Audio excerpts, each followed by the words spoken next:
We had the chance to test the new Leica T prior to the official introduction. In our first video we gave some information about the camera and the technical specs. Now we want to find out how it works in the field. What did I test? In the first place I wanted to know if the handling via touchscreen really works. Of course I also tested the image quality, how good are the new lenses, how is the autofocus, what about high ISO shots, and how does the Leica T handle big contrast range. I really like the new control concept of the Leica T. After 1 week working with the camera, it works. I was able to access all functions fast and intuitively. All settings I need often were already part of the My Camera menu, or I included them with a few clicks. I used the second dial for changing ISO values. Sometimes I switched to exposure control. At no time I felt the need for more buttons or more dials. Again, a big compliment for the interface designers of the new Leica T. The autofocus did a good job. The Leica T's contrast autofocus is not suited for action photography, but in all other situations the different modes work confidently, quickly and to the point. The touch autofocus was great for shooting from a tripod. If you can't pan the camera, it's very useful to focus by a simple touch on the display. For the test, Leica also provided the two lenses launched with the Leica T. The standard zoom Vario MRT 18 to 56 mm is no bargain, but showed fantastic results in our short test. With all focal length and open aperture, the image sharpness was perfect from center to corner. At 18 mm I found a minimal pincushion distortion, which is gone at 35 or 56 mm.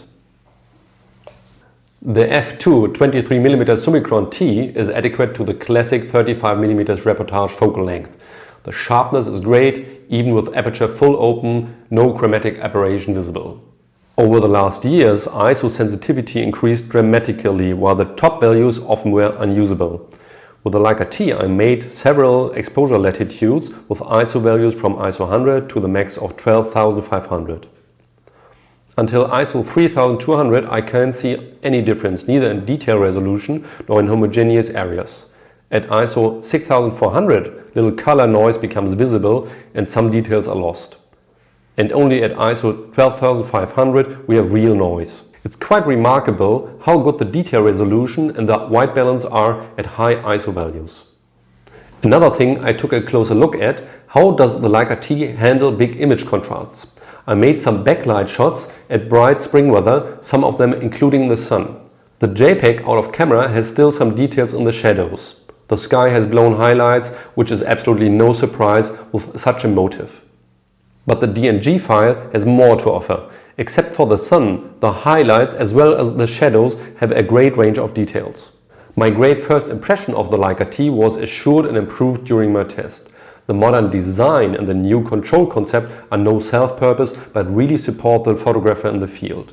The Leica T, together with a standard zoom, provides great image results, not only in good lighting conditions but also in low light or with big image contrast.